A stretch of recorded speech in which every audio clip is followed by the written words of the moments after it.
दोस्तों, यह एक सामाजिक स्तर की कहानी है जो कि राजा भोज के जीवन से संबंधित है। दोस्तों, आपने समाज में देखा होगा कि कुछ लोग अपने कर्तव्य को तो निभाते हैं, लेकिन पूरी श्रद्धा से अपने कर्तव्य को नहीं निभाते हैं। दोस्तों, इस कहानी के द्वारा आपको यह समझ में आएगा कि इंसान को अपने कर्तव्यों के बारे में अच्छे से विचार विमर्श करना चाहिए और फिर अपने कर्तव्यों को उत्तरदायी होकर निभाना चाहिए। हर इंसान की कुछ न कुछ जिम्मेदारियां होती हैं और उन जिम्मेदारियों के प्रति जब हम अपने कर्तव्य को ठीक से निभाते हैं, तभी हम अपनी उन जिम्मेदारियों को अच्छी तरह से निभा सकते हैं और समाज में कर्तव्यनिष्ठ इंसान बनकर रहते हैं। तो दोस्तों, आइए इस कहानी को सुनने से पहले इस चैनल को सब्सक्राइब कर लेते हैं और कहानीकार का सपोर्ट करते हैं। आइए दोस्तों, अब हम इस कहानी को सुनते हैं। यह कहानी काफ़ी मोटिवेशनल है, इसलिए आप इसे पूरा सुने और बहुत ध्यान के साथ सुनने की कोशिश करें।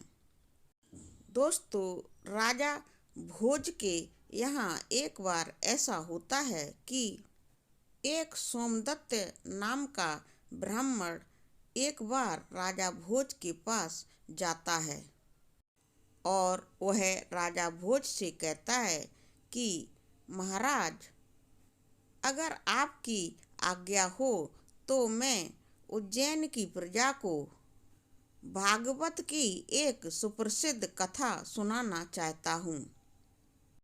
इससे आपकी प्रजा का बहुत ज़्यादा हित होगा और मुझे भी कुछ दान दक्षिणा मिल जाएगी और इस तरह मेरा भी लाभ होगा। ब्राह्मण के सुझाव को सुनकर राजा भोज ने अपने दरबार में उपस्थित नवरत्नों और सभासदों की ओर देखा और फिर उस ब्राह्मण यानी कि सोमदत्त ब्राह्मण की तरफ मुख करके बोले कि आप अभी यहाँ से प्रस्थान कर जाइए और जो भागवत कथा आप यहाँ सुनाना चाहते हैं उसका और अधिक पठन पाठन कर लीजिए। लेकिन दोस्तों, यहाँ पर मैं आपको बता दूं कि यह पहला अवसर था जब राजा भोज ने अपने राज्य में किसी ब्राह्मण को कथा सुनाने से मना किया था और उसे निराश किया था। अब दोस्तों, राजा भोज के ब्राह्मण के प्रति ऐसे व्यवहार को देखकर उनकी राज्य की प्रजा को शक हुआ कि कहीं महाराज भोज भ्रष्ट तो नहीं हो गए हैं, और उन्होंने राज्य के विद्वानों एवं उनकी विद्या का समुचित आदर करना कहीं छोड़ तो नहीं दिया है। सभासदों में से कई सभासदों ने अपनी शंका को महाराज भोज के प्रति स्पष्ट भी किया, लेकिन राजा भोज ने उस समय उनको कोई भी प्रति उत्तर नहीं दिया। दूसरी तरफ ब्राह्मण सोमदत्त बहुत निराश हो गया, लेकिन निराश होने के बावजूद भी उसने लोगों को कथा सुनाने के लिए प्रयास करना बिल्कुल भी नहीं छोड़ा। उसने सारी भागवत कंठस्थ कर ली और दूसरी बार फिर से राज दरबार में उपस्थित हुआ। राजा से कथा सुनाने के लिए उसने निवेदन किया, लेकिन इस बार भी उसे राजा के मुख से वही उपेक्षापूर्ण शब्द सुनने पड़े।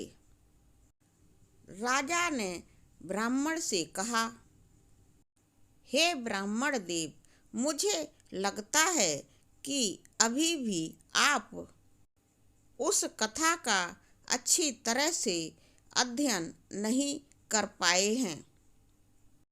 इसलिए आपसे विनती है कि आप फिर से यहाँ से प्रस्थान कर जाएं और उस भागवत कथा का और ज़्यादा गहन अध्ययन करें।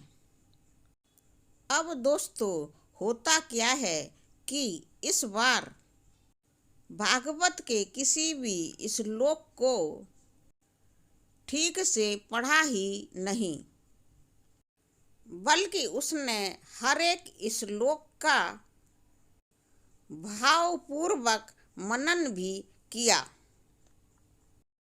दोस्तों, श्लोकों का अच्छा गहन अध्ययन एवं भावपूर्वक मनन करने से उस ब्राह्मण के मन में, यानी कि उसके हृदय में भागवत के प्रति सच्ची निष्ठा जाग गई।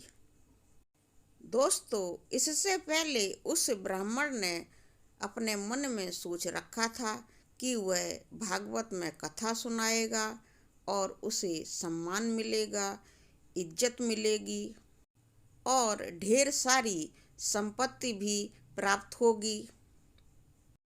लेकिन दोस्तों, जब ब्राह्मण के मन में भागवत के प्रति सच्ची निष्ठा जाग जाती है, तो वह अपने लिए संपत्ति, सत्कार, आदर, सभी चीज़ों की इच्छा को छोड़ देता है, यानी कि लोभ करना छोड़ देता है।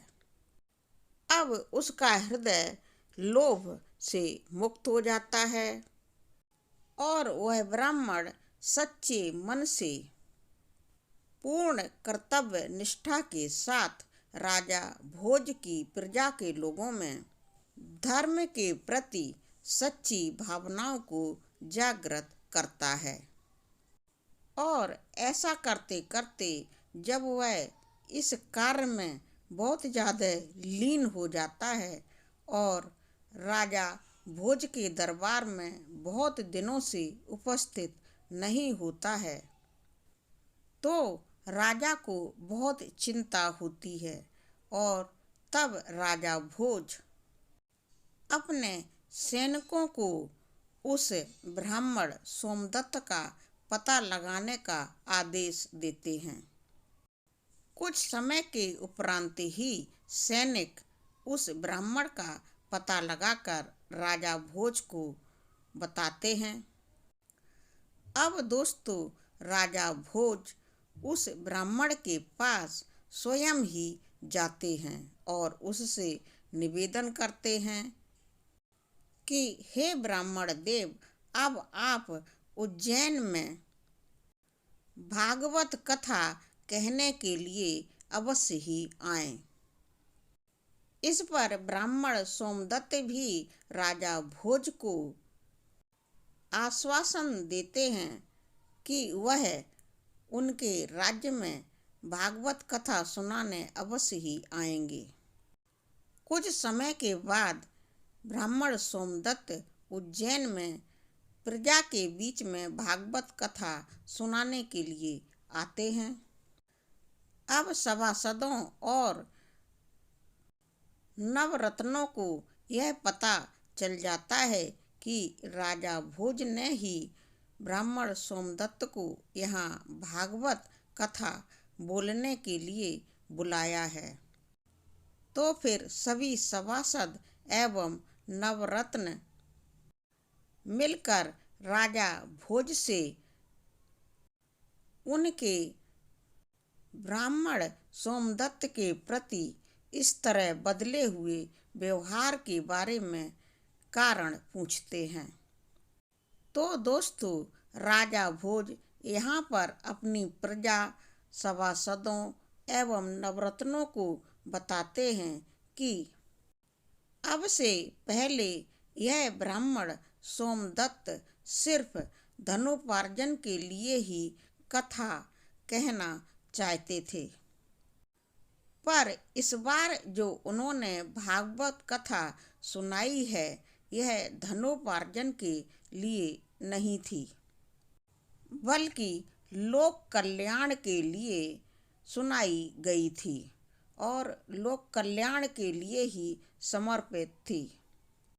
राजा भोज ने उज्जैन के सभी निवासियों को एवं दरबार के सभासदों एवं नवरत्नों को यह भी समझाया कि आजकल आप देखते ही होंगे, चारों तरफ लोग सिर मुड़ाए एवं तिलक लगाकर घूमते हुए नजर आते हैं, भागवत का वाचन भी करते हैं, लेकिन सिर्फ धनोपार्जन के लिए। हमें भागवत कथा करवाने से पहले यह अवश्य जानना चाहिए कि भागवत कथा सुनाने वाला ब्राह्मण सिर्फ धनोपार्जन के लिए तो भागवत कथा नहीं सुना रहा है, लोक कल्याण उसे छू तक नहीं गया है। ऐसे ब्राह्मण देव से हमें कथा नहीं करवानी चाहिए। मैं सिर्फ लोक कल्याण करना चाहता हूँ और लोक कल्याण के लिए ही ब्राह्मण सोमदत्त से कथा वाचन करवाना चाहता था, इसीलिए मैंने उनको कथा की पूरी तैयारी करने के लिए कहा, जिससे कि इस कथा को सुनने वालों का लोक कल्याण हो सके और वह जीवन में अति प्रसन्न रह सकें। तो दोस्तों, यहाँ पर यह कथा खत्म होती है, यानी कि कहानी समाप्त होती है। आपको हमारी यह राजा भोज की एवं ब्राह्मण देव की कहानी कैसी लगी, कमेंट सेक्शन में लिखकर अवश्य ही बताएं। वीडियो को लाइक करें और शेयर भी करें, चैनल को सब्सक्राइब करें और इस तरह से हमें सपोर्ट करने की कोशिश करें। पूरा वीडियो देखने के लिए बहुत बहुत धन्यवाद।